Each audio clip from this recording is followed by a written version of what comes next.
আল্লাহ বলবেন রে শহীদ, কোন কারণে কোন নিয়তে তুমি শহীদ হয়েছো তোমার মনের খবর দুনিয়ার কেউ জানে না, আমি আল্লাহ জানি। এই হাদিসটা যতবার পড়ি ও নওগাঁর মুসলমান, মাঝে মাঝে চিন্তা করি, হায় রে আল্লাহ না করুক যদি এতটুকু রিয়া এসে যায়, আমার আমল তো আমার আল্লাহর কাছে কোনো দাম নাই। এরে কলিজার যুবক,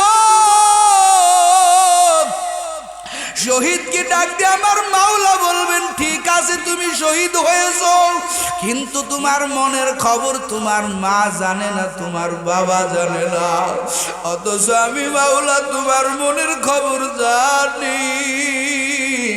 এরে শহীদ, তোমার নিয়ত ছিল আমি যদি যুদ্ধে যায় শহীদ হয়ে যায়, সবাই আমার নামের শুরুতে শহীদ লাগাবে, সবাই আমারে স্মরণ করবে। ওরে বান্দা, তোর শহীদটা তো আমি আল্লাহর জন্য হয় নাই, বান্দা তোর ঠিকানা জাহান্নাম, যা জাহান্নামে চলে যা। এবার আবু হুরায়রা বলতে পারে না, মাঝে মাঝে অজ্ঞান হয়ে পড়ে, আমি কি নিয়ে কবরে যাব। ওরে এত বড় কথা আমার মাওলা যদি বলিয়াই ফেলে, তোর আমল আমার জন্য হয় নাই। আরে কলিজার যুবক, আল্লাহ আলেমদেরকে ডাকবেন, আলেম আসো, কি করছো? বলে আল্লাহ দিন শিখাইছি, নিজেও শিখছি, অপরকেও শিখাইছে। আল্লাহ বলবে, এগুলো কার জন্য করছো? এরে বান্দা, এগুলো তো আমার জন্য করো নাই। ওরে পোস্টারে তোমার নামের শুরুতে মুফতি না লাগাইলে তুমি বড় বাজার, তোমার নামের শুরুতে শাইখুল হাদিস না লাগাইলে তুমি তো বড় বাজার। ওরে লোকেরা তোমাকে বড় আলেম বলবেন, ওরে লোকেরা তোমার বড় বুজুর্গ বলবে, তোমার নামটা শাইখুল হাদিস হবে, এটা তোমার দিলের তামান্না। তোমার দিন শিক্ষা তো আমি আল্লাহর জন্য হয় নাই। ও মাদ্রাসার ছাত্ররা, তোরা আমার বন্ধু, ওরে নিয়তটা শুদ্ধ করে দিও। ওরে তোমার ইলম শিক্ষা যদি দুনিয়ার মানুষের জন্য হয়, তোমারে বড় বক্তা বলবে, তোমারে বড় আলেম বলবে, তোমারে বড় খতিব বলবে, তোমারে বড় হাফেজ সাহেব বলবে। এই উপাধি পাওয়ার জন্য যদি তুমি ওরে দুনিয়াতে দিন শিক্ষা করো, আল্লাহ ডাক দিয়া বলবে, তোর এই ইলম কোনো কাজে আসবে না। ওই দিনটা তো আমি আল্লাহর জন্য শিখো নাই। ও বান্দা, যা যা যা, তোর ঠিকানা জাহান্নাম, তোর দিনটা আমি আল্লাহর জন্য শিখা হয় নাই, তোর ইলম তো আমি আল্লাহর জন্য হয় নাই। ও কলিজার যুবক, এই জন্য তোমার ইমানটা, তোমার আমলটা যা কিছু করবা, চিন্তা করবা আমার মাওলা খুশি আছে নে, আবার মাওলার জন্য আমি করব। রে যুবক, দাড়ি রাখতে চাও না, বলে দাড়ি রাখলে আমার বউ আমারে রাগ করবে, আমারে বুড়া বুড়া বলবে। ক্যারে যুবক, দাড়ি কি দুনিয়ার মানুষের জন্য লম্বা করবি? কই মাদ্রাসার উস্তাদেরা, এই যে আমরা দাড়িটা রাখছি, কই সৌন্দর্য মোটেও কমে নাই। এই যে গায়ে লম্বা জামা পরলাম, অল টাইম টুপি মাথায় দেয়া থাকে, কই আমাদের তো যৌবন কমে নাই। এরে যুবক, এগুলো আমার মাওলার জন্য করতেছি। এই আল্লাহর বান্দারা, তুমি আমল ঠিক করো, ইমান ঠিক করো, এই দুটার সম্পর্ক আমার আল্লাহর সাথে, আল্লাহর সাথে রে বাবা। যদি আল্লাহর জন্য না হয়, তুমি তোমার ইলম, তোমার আমল, তোমার ঈমান ওই জাহান্নাম থেকে বাঁচাতে পারবে না। এই জন্য বাবারে আমল করতে হবে আমার আল্লাহর জন্য, ঈমানটাও মজবুত করতে হবে আমার মাওলার জন্য। আর পরের দুইটা গুণ, এটা আল্লাহর সাথে সম্পর্ক না, এটা হলো বান্দার সাথে বান্দার সম্পর্ক।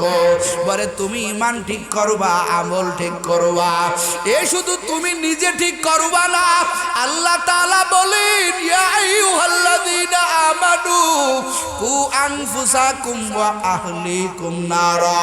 এরে ঈমানদার বান্দা বান্দিরে, নিজেও জাহান্নাম থেকে বাঁচো, তোমার পরিবারকেও জাহান্নাম থেকে বাঁচাও। কারণ জাহান্নাম বড় ভয়ঙ্কর। ওয়াকুদুহান নাসু ওয়াল হিজারা আলাইহা মালাইকাতুন গিলাদুন শিদাদুল্লাহ ইয়াসুনাল্লাহা মা আমারাহুম ওয়া ইয়াফআলুনা মা ইউমারুন। আল্লাহ কয় বান্দারে নিজে জাহান্নাম থেকে বাঁচো, পরিবার বর্গকেও জাহান্নাম থেকে বাঁচাও। কারণ জাহান্নাম বড় ভয়ঙ্কর।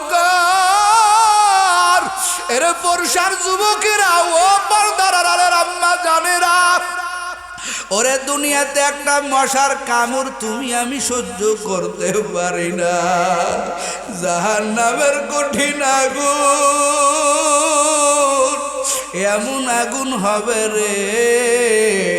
আল্লাহ জাহান্নামের আগুনের পরিচয় দেয়, নারুল্লাহিল মুকাদাতুল্লাতী তাত্তালিউ আলাল আফইদা। জাহান্নামের আগুন কেমন হবে? আমার আল্লাহ কয় নারুল্লাহিল মুকাদাতুল্লাতী তাত্তালিউ আলাল আফইদা। আল্লাহ তাআলা বলেন কেমন আগুনের তাপ। আরে জাহান্নামের আগুন যদি একটু কেনি আঙ্গুলে লাগায় দেওয়া হয়, ওরে শুধু কেনি আঙ্গুলটাই পুরবে না, এতটা তাপের পাওয়ার হবে রে যুবক। আবার আল্লাহ কয় ওই কেনি আঙ্গুলের আগুনের তাপটা কলিজা পর্যন্ত ঢুকে যাবে, আর কলিজাটাও পুরে ভুনা হয়ে যাবে। এরে কলিজার যুবক, নিজেও বাঁচো, পরিবার বর্গকেও জাহান্নামের আগুন থেকে বাঁচাও। ওই জাহান্নামের লাকড়ি আমার আল্লাহ বানাইবেন। আল্লাহ কয় ওয়াকুদুহান নাসু ওয়াল হিজারা, জাহান্নামের আগুন আমার আল্লাহ জ্বলাইবেন মানুষ আর পাথর দিয়া। এই জন্য যুবক, ওই জাহান্নামের আগুন গুনাহ করে জ্বলাস না, কারণ জাহান্নামের আগুন বড় ভয়ঙ্কর। এখন বলতে পারো হুজুর গুনাহ তো করিয়াই ফেলছি, কি দিয়া নিভাবো? আল্লাহ কয় আমি বড় মেহেরবান। যেমন আমি আল্লাহ তোমার জন্য জাহান্নামের ব্যবস্থা করছি, ওই জাহান্নাম নিবানোর জন্য আমার আল্লাহ কয় বান্দারে মেডিসিনও আমি আল্লাহ আবিষ্কার করেছি। ওই মেডিসিন কিরে যুবক, জাহান্নামের আগুন কি দিয়া তুমি আমি নিভাইব? জাহান্নামের আগুন ওরে বাবারা ফায়ার সার্ভিসের পানি দ্বারা নিভবে না, জাহান্নামের আগুন নিভাবেন আমার আল্লাহ চোখের পানির দ্বারা। এই জন্য জমিনের মধ্যে দেখবেন যারা আমার মাওলার বড় পাগল, যারা আমার মাওলার বড় আশিক, এই বান্দারা একটা রাত ভোর রাত্রি ওরে আমার মাওলার দরবারে চোখের পানি দিতে ভুল করে না। গভীর রাত্রে ছেলে ঘুমায়, মেয়ে ঘুমায়, স্ত্রী ঘুমায়, আল্লাহর বান্দা ঠান্ডার মধ্যে ওযু করিয়া আল্লাহর বান্দা যায় নামাজটা নিয়া মাওলার কুদরতি ভাইয়ে লুটায়া বরে অতিও গভীর হায় রজনী যখন নীরবে প্রভুর নাম জপিও তখন প্রভুর করুণা যদি পাইবার চাও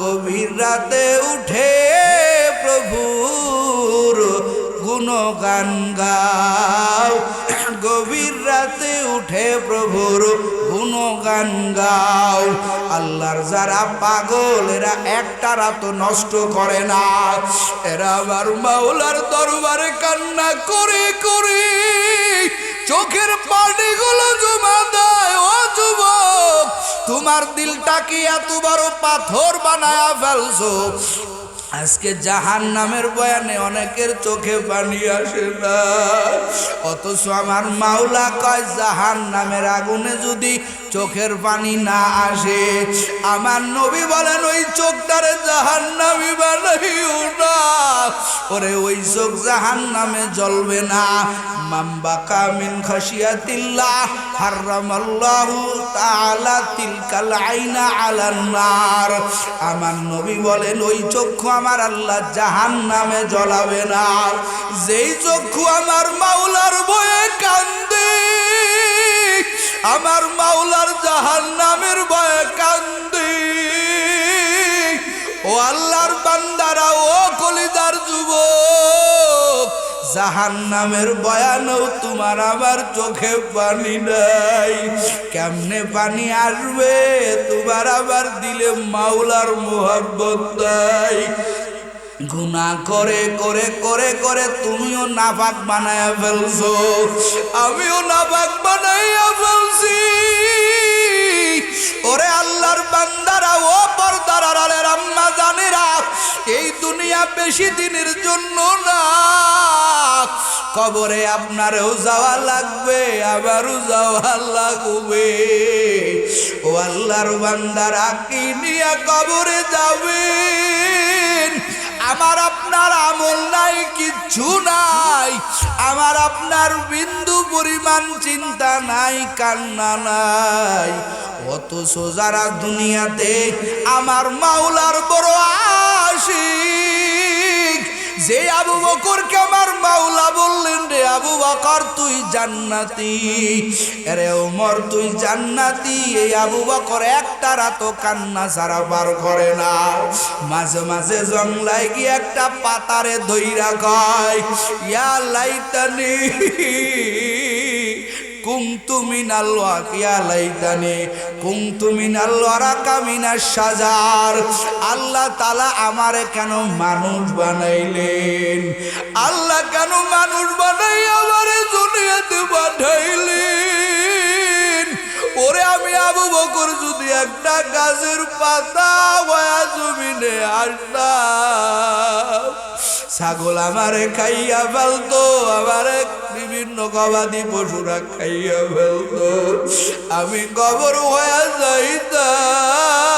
যাইতাম আমারে আল্লাহ কেন মানুষ বানাইলো ওমরের মতো সাহাবীদের দিনেও ঘরের দরজা বন্ধ করে কান্না করে ওরে উসমানের মতো সাহাবী যেই সাহাবীর ব্যাপারে আমার নবী বলেন লিকুল্লি নাবিয়ুন রাফিকুন ফিল জান্নাহ ওয়া রাফিকি ফিহা উসমান আমার নবী বলেন প্রত্যেকটা নবীর জন্য জান্নাতে একজন করে সঙ্গী থাকবে আর আমি নবীর সঙ্গী বন্ধু হবেন আমার আদরের উসমান ও পরশার মুসলমানেরা পর্দার আড়ালের আম্মা জানেরা এই উসমান রাদিয়াল্লাহু তাআলা আনহুর জীবনী খুলে দেখো কবর দেখলেই কান্নায় ভেঙে পড়তেন ওরে কবর দেখে দাঁড়ায়া দাঁড়াইয়া তাকাইয়া তাকাইয়া ওরে ফুফায়া ফুফাইয়া বাচ্চার মতো চিৎকার মেরে মেরে কান্না করতেন। সাথী বর্গরা প্রশ্ন করে, ভাই উসমান, কবর দেখলে কেন আপনি এত ইমোশন হয়ে পড়েন, কান্নায় ভেঙ্গে পড়েন? উসমান বলে, ভাই এইরকম একটা আমারও তো একদিন কবর হবে। এই কবর দেখলে আমার কবরের কথা মনে পড়ে যায়। বরজক জগতের প্রথম ধাপ হলো কবর। আমি কবর দেখলে চিন্তা করি, হায় আমি যদি এই কবরে ধরা পড়ে যাই, ওই মুনকার নকিরের সওয়ালের জবাবে যদি আমি আটকে যাই, আল্লাহ তো হুঙ্কার দিয়ে বলবেন, ও ফেরেশতা ওরে আর প্রশ্ন করে লাভ নাই, ওর কবরটার সাথে জাহান্নামের কানেকশন করে দে, জাহান্নামের দরজাগুলো খুলে দে। ও আল্লাহর বান্দারা, ও পরশার যুবক, ও পর্দার আড়ালের আম্মা জান, জাহান্নামের আযাব শুরু হয়ে যাবে। ওসমান রাদিয়াল্লাহু তাআলা আনহু বলেন, ওই কবরে যদি ছাড় পেয়ে যাই তো আমার জীবন ধন্য। এই জন্য কবর দেখলে আমি বড় চিন্তায় পড়ে যাই। ও কলেজার যুবক, কত কবরেই তো দেখলাম, কত কবরেই তো মানুষের জীবনের মতো নামাইয়া দিলা। এখানে কেউ আসো আম্মা জানরে কবরে নামাইয়া দিছো, আমার তরিকুল হুজুরের মতো বাপ জানরে কবরে জনমের মতো নামাইয়া দিছো। এখন তোমার আমার পালা, ওরে কোন দিন জানি তুমি আমি মারা যাব। তোমার আমার গ্রামবাসীরা জনমের মতো গোসলে লাগাইয়া দিবে, তাড়াহুড়া করবে, এক সেকেন্ড খাটের উপরে নাম রাখবে না। কত মরণালা বাড়িতে গেলাম, কই কোন আল্লাহর বান্দারে তো দেখলাম না। সাদের খাট লক্ষ টাকা খরচ করে খাট বানাইছে, খাটের উপরে রাখিয়া দিছে, কই কারোই তো খাটের উপরে দেখলাম না। ওরে মরার সাথে সাথে স্ত্রী ডাক দিয়া কয়, এই খাট থেকে তাড়াতাড়ি নামাইয়া দাও। এই খাটে আমি আমার স্বামী শুয়ে থাকলে আমি রাত্রে ঘুমাইতে পারবো না,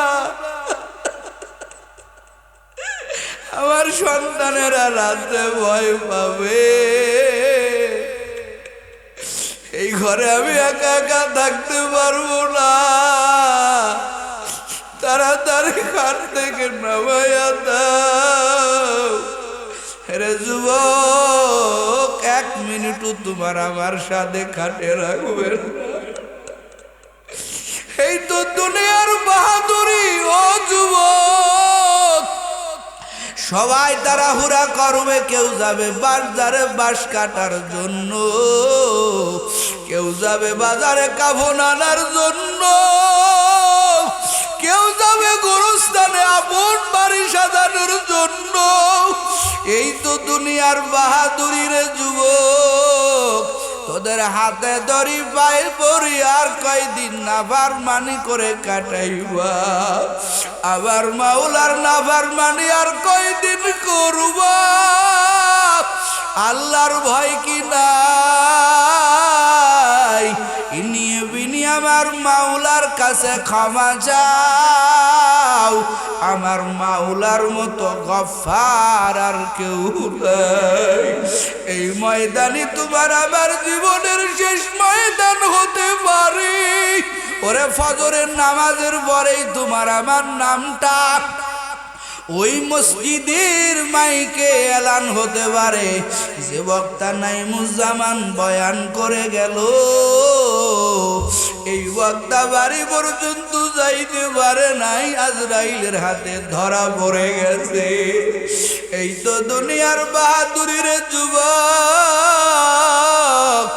আর গুনাহ করি আমার মাওলারে কষ্ট দিও না, আমার নবীর সুন্নতে আঘাত করে রে যুবক, কষ্ট আমার নবীরে দিও না। ও যুবক, ও পর্দার আড়ালের আম্মা জানেরা, বেপরদাগিরি করি আমার মাওলারে কষ্ট দিও না। এরে আম্মা জান, তোমার মতো বহু আমার মা বোনেরা 5 বেলার নামাজ পড়ে, খাস পর্দা করে, স্বামীর খেদমত করে, সকাল বিকাল সন্ধ্যায় আমার মাওলার কোরআন তেলাওয়াত করে। তুমি কেন পারবা না রে মা? ও বোন, তুমি কেন পারবা না? ওরে কলিজার যুবক, তোমার মতো হাজার যুবকেরা আছে 5 বেলার নামাজ পড়ে, আমার মাওলারে তামার মাওলার ইবাদত করে। তুমি কেন পারবা না? আজকের ময়দানে তওবা করো, 1 বেলার নামাজও ছাড়বা না, নবীর তরিকায় চলবা। সামনে রমজান, মাওলার থেকে গুমা করানোর মাস, আল্লাহর কাছে দোয়া করো, আর বেশি বেশি নেক আমল করবা। কারা কারা পারবা? তওবার নিয়ত যদি থাকে, দুটো হাত আমার আল্লাহরে দেখায়া দাও। আয় আল্লাহ, তওবার নিয়তে হাত উঠাইছি, আর গুনাহ করব না। ও আল্লাহ, আপনি আমাদের তওবা কবুল করে নেন, আপনার খাঁটি বান্দা বান্দি বানাইয়া দেন। ইমানের মতো দৌলত নিয়ে আমল নিয়ে কবরে যাওয়ার তৌফিক আল্লাহ আমাদের দান করেন। বলেন আসরে কন্যা বাবা, আল্লাহু আকবার। এরা কলিজার যুবক, ও পর্দার আড়ালের আম্মা জানেরা, আল্লাহ তাআলা কসম খাইছেন এই জন্য, আল্লাহর কথা যে ভুল নাই এটা বোঝানোর জন্য না, আল্লাহ তাআলা এই জন্য কসম খায়, আল্লাহর সব কথাই সত্য, চুল পরিমাণ মিথ্যা নাই। তবে আমার আল্লাহ কসম খাইয়া যে কথাটা বয়ান করেন, ওই কথাটা বড় দামি, ওই কথাটা বড় গুরুত্ব। বান্দারে আল্লাহ বুঝাইতে চায়, বান্দারে কসম খাওয়া কথাটার প্রতি বান্দা তুমি লক্ষ্য করো। এই একটা উদ্দেশ্য। আর একটা উদ্দেশ্য হলো, আমার মালিক যেমন বড়, আমার মাওলা যেমন বড়, আমার মাওলার মতো কোনো খোদা নাই, আমার মাওলার মতো কোনো ইলা নাই। আল্লাহ তাআলা যেই জিনিসের কসম খায়, আল্লাহ কয় বান্দারে আমার খাওয়া কসম জিনিসগুলো বড় দামি, বান্দা মূল্যায়ন করো। মূল্যায়ন করলে বান্দা তুমি 0 থেকে হিরো হয়ে যাবা। এগুলা মেরা আল্লাহ তাআলা বলেন ওয়াল আসর। এ বান্দা বান্দির দল, কলিজার যুবক, আল্লাহ তাআলা বলেন আমি সময়ের কসম খাইলাম। ওয়াল আসর, আসরুন শব্দের অর্থ অনেক আছে। কেউ কেউ বলেছেন আসরের কসম খাইছেন আল্লাহ, আবার কেউ কেউ বলেছেন সময়ের কসম খাইছেন আমার আল্লাহ, আবার কেউ কেউ বলেছেন আমার আল্লাহ বান্দার হায়াতের কসম খেয়েছেন। হায়াতের কসম খান আমার মালিক। ও কলিজার যুবক, ও পর্দার আড়ালের আম্মা জান, আমার আপনাকে আল্লাহ তাআলা হায়াত দিয়েছেন। এই হায়াত বড় দামি, এই হায়াত বড় দামি। যারা মূল্যায়ন করবেন, যারা হায়াতটাকে মূল্যায়ন করবে দুনিয়ায়, আমার আল্লাহ তাদেরকে 0 থেকে হিরো বানাইয়া দিবেন। যারা মূল্যায়ন করবে না, এই বান্দা জাহান্নামের আসামি হইয়া কবরে যাবে। কথা কোন ঠিক কিনা? ইমাম শাফি বলেন, একজন লোক উঠবেন না, যদি উঠেন তো কষ্ট পাবো। ইমাম শাফি বলেন, একটা বড় বিক্রেতার কাছ থেকে আমি সূরা আসরের তাফসীর বুঝেছি। সুবহানাল্লাহ। আল্লাহ কার মধ্যে থেকে কি জিনিস দেখা যায় বান্দা মাঝে মাঝে টের পায়। এই আল্লাহর বান্দারা, কলিজার যুবক, কি কয়, এক বরফ বিক্রেতা বাজারে গিয়া বরফ নিয়া কয় ইরহামু মাইয়াযুবু রাসু মালিহি। আমার উপরে দয়া করো, আমার মূলধন আমার থেকে কিনে নাও। মূলধন কি? বরফ। কি কথা কয় না? কি বরফ বিক্রেতা কয় ইরহামু মাইয়াযুবু রাসু মালিহি, আমার বরফটা তোমরা কিনে আমার রহম করো। ইমাম শাফি বলেন, আমি চিন্তা করলাম ব্যাপার কি এই বান্দা এমন করে কেন? বলে কেন করে একটু তাকাইয়া লক্ষ্য করে দেখলাম এই বান্দা বরফ বিক্রি করতেছে আর চিল্লাইতেছে আমার বরফটা তাড়াতাড়ি কিনো, কারণ বরফ যদি গুলে পানি হয়ে যায় বলেন তো এই বরফ আরো বিক্রি করা যাবে? যাবেনি? কতক্ষণ যাবে?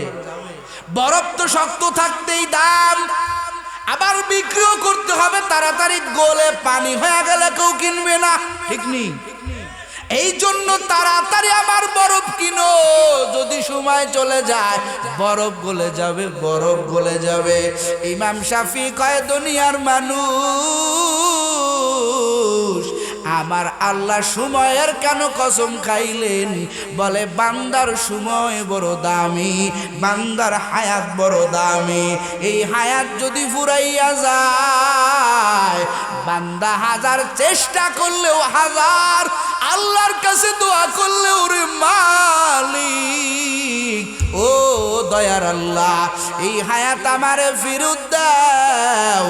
এরে কলিজার যুবক যতই চিল্লাবা হায়াত আর ফেরত দেওয়া হবে। এই জন্য আমার আল্লাহ হায়াতের কসম খাইলেন। এ কলিজার যুবক, ও পরশার আমার আম্মা জানেরা, আসেনি আম্মা জানেরা? আম্মা জানেরা হায়াত বড় মূল্যায়ন করেন, এই হায়াত বড় দামি। যারা মারা গেছেন এরা বুঝেন দুনিয়ার হায়াত কেমন, কত বড় দামি। এজন্য আমার নবী বলেন ইগতানিম খামসান কাবুলা খামসিন, আমার নবী বলেন পাঁচটা জিনিস তোমার কাছে আসার আগে যেই পাঁচটা জিনিসে তুমি আসো ওই পাঁচটা অমূল্য রতনকে মূল্যায়ন করো। এক নম্বর হায়াতাকা কাবুলা মাউতি। আমার নবী বলেন ওরে উম্মতের দল, যেই হায়াতের মধ্যে তুমি আসো এই হায়াতটা তুমি মূল্যায়ন করো, কারণ হায়াতের দাম আছে না নাই? এ কথা আছে না নাই? হায়াতটাকে মূল্যায়ন করো, কারণ হায়াত মৃত্যু একবার যেদিন আসবে হাজার অনুনয় বিনয় করলেও ওই বান্দা মৃত্যুর হাত থেকে বাঁচবে না, আল্লাহ হায়াত বাড়াইয়াও দিবে না। কথা কোন ঠিক কিনা? এজন্যই নবী ট্রেনিং দেয়, ও উম্মতেরা যখন রজব পেয়ে যাবা, রজব চলে গেছে, শাবানও যাচ্ছে যাচ্ছে ভাব, নবী কয় হায়াতটা কেমন? ও পুরুষার মুসলমানেরা, নবী আমার বলেন বান্দা উম্মতেরা রে, যখন তুমি রজব পেয়ে যাওয়া আল্লাহর কাছে দোয়া করো, আল্লাহুম্মা বারিক লানা ফি রজব ওয়া শাবান, আল্লাহুম্মা বারিক লানা ফি রজব ওয়া শাবান ওয়া বাল্লিগনা রমাজান ওয়া বাল্লিগনা রমাজান। নবী আমার কয় বান্দারে, ও আমার উম্মতেরা, মরণ তো বরণ করা লাগবে। ও আমার উম্মতেরা, রজব পাইলে এক সেকেন্ড বসে থাকবা না। এই রজব পাওয়ার পরের থেকেই বান্দা আল্লাহর কাছে কান্না করো। মাত্র 2 মাস পরেই রমাজান। রমাজান এমন দামি মাস, এমন বরকতপূর্ণ মাস রে বাবা। এই তো মনে হয় মার্চের 2 তারিখ থেকে রমাজান, কত বড় একটা দামি মাস। নবী আমার বলেন হায়াতের মূল্যায়ন করো, হায়াতের মূল্যায়ন করো। হায়াতের মূল্যায়ন তুমি যদি করতে পারো এই রমাজানের উসিলায়, আমার আল্লাহ তোমাকে জিরো থেকে হিরো বানায় দিবে। একটু জোরে কন্যা বাবা সুবহানাল্লাহ। দোয়াও করি না, খবরও নেই, কথা কই না, যে লাউ সেই কদু, এই তো হালাত আমল, চিন্তাও করি না। নবী এমনি এমনি বলছেন, অন্য কোন মাসের ব্যাপারে তো বললেন না। নবী কয় মরিও না, মরিও না, মরিও না, মরিও না। আল্লাহ কয় মরিও না, মরিও না, মরিও না। অথচ আমরা জানি মরণ লাগবেই, মরণ হবেই, কথা কই না। আল্লাহ কয় ইয়া আইয়ুহাল্লাযীনা আমানুত্তাকুল্লাহা হাক্কা তুকাতিহ ওয়া লা তামুতুন্না। আল্লাহ কয় মরিস না, কি না হইয়া, মুসলমান না হইয়া মরিস না। এরে আল্লাহর বান্দারা, কলিজার যুবক, এরে পর্দার আড়ালের আম্মা জান, ও আমার আম্মা জানেরা, আমার কলিজার বাবারা, আমার নবী বলেন আমার সাহাবায়ে কেরাম, আমার উম্মত, তোমরা আল্লাহর কাছে দোয়া করো, আল্লাহ গো রমাজানের আগে তুমি মরণ দিও না, এই রজব আর শাবানের বরকত দিও। আল্লাহর নবী বলেন রজব পাইছো, আমল শুরু করে দাও। ওরে তোমার ইমানের জমিতে চাষ শুরু করে দাও। ওরে রজব মাসে নবী আমার বলেন, রজব মাসে ইমানের জায়গা, ইমানের খেতে বহু আগাছা হয়ে গেছে, কথা কই না, বহু আগাছা হয়ে গেছে। এই টোটাল রজব মাসে আগাছা পরিষ্কার করো, ইমানের জমিন থেকে আগাছা পরিষ্কার করে ফেলাও। শাবানে তুমি তোমার ইমানের জমিনে চাষ করো, চাষ, ওই জমিনে ফসল লাগাও। আর রমাজানে যদি আল্লাহর দরবারে ঠিক মতো কান্না করতে পারো, আমার আল্লাহ তোমার ইমানটা এমন বানাইয়া দিবে, আমার আল্লাহ রমাজানে তোমারে পুরস্কার দিবে, ঘোষণা করেছেন আমার আল্লাহ, সুবহানাল্লাহ। এরা কলিজার যুবকেরা, ও পর্দার আড়ালের আম্মা জানেরা, এখন যদি মরিয়া যায়, আমার আপনার মতো কপাল পুরার কেউ নাই, কথা কন না কে, আমার আপনার মতো কপাল পুরা কেউ নাই। কারণ রমাজান বান্দাকে আমার আল্লাহ দিয়েছেন বড় আদর করে, সুবহানাল্লাহ। আল্লাহ কয় বড় আদর করে রমাজান দিলাম। বান্দা তোর ইমানের লাইনে, আমলের লাইনে বান্দা তুই বড় দুর্বল। এরা বান্দা তুই তোকে জিগা, 11টা মাস বান্দা তুই কেমনে কাটাইলে? আমি তো তাকাইয়া দেখি আমার বান্দা আমলের লাইনে বড় দুর্বল। অথচ আমি আমার নবীর কথা দিয়েছি, রে নবী, আমার নবী ইন্তেকালের আগে আমার নবীর আমি আল্লাহ আজরাইল রে পাঠাইয়া দিলাম, আজরাইল রে আমার দোস্তরে আমার কাছে আসার দাওয়াত দাও। আজরাইল কয় নবী চলেন। আমার নবী বলে কেন যাব, আমি যদি না যাই? বলে জোর নাই, বলে আমি যাব না, আমার গুনাহগার উম্মতের কার কাছে রাইখা যাব? আমার নবী যাইতে চায় না রে যুবক। মুহূর্তের মধ্যে জিবরাইল আল্লাহর কাছে চলে যায়, আল্লাহর ডাক দিয়া কয় রে মালিক, আপনার বন্ধু তো তার গুনাহগার উম্মতের মায়ায় আসতে চায় না। নবী যদি উম্মতের মাঝ থেকে চলে আসে, এই উম্মতের জিম্মাদারি কে নিবে? ও আল্লাহ, আপনার বন্ধু তো উম্মতের বড় পাগল। আমার আল্লাহ কয় জিবরাইল, ওরে আমার দোস্ত উম্মতের জন্য পাগল, আমি আল্লাহ কি পাগল না? সুবহানাল্লাহ। আমার দোস্তরে জানাইয়া দাও, ওরে আমার হাবিব যখন আমি আল্লাহর ডাকে সাড়া দিয়ে চলে আসবে, তার গোটা উম্মতের অভিভাবক, তার গোটা উম্মতের জিম্মাদারি আমি আল্লাহ কুদরতি ভাবে নিয়ে নিলাম। ইয়া ইলাহি তুমি মাবুদ হ্যায়, ইয়া ইলাহি তু মেরা মাশুক হ্যায়, হর ঘড়ি দেনে को तू तैयार है, जो ना मंगे उससे तू बेजार है तू ही हाजत रवा दो जहां हम तेरा दर सोर कर जा कहा মুহূর্তের মধ্যে আমার আল্লাহ জিবরাইল চলে আসে আমার নবী তার উম্মতদেরকে জিম্মাদারি বানাইয়া দিলেন আমার আল্লাহ তাআলা যখন জিম্মাদারি নিলেন আমার নবী কয় আল্লাহ এখন আর আমার কোনো বাধা নাই আমার আর কোনো চাওয়া নাই যেহেতু আপনি আমার গুনাহগার উম্মতের ভার নিয়েছেন এই উম্মতের দেখভাল তো আপনি করবেন আমার নবী বিদায় নিলেন এই গোটা উম্মতের ভার নিলেন কে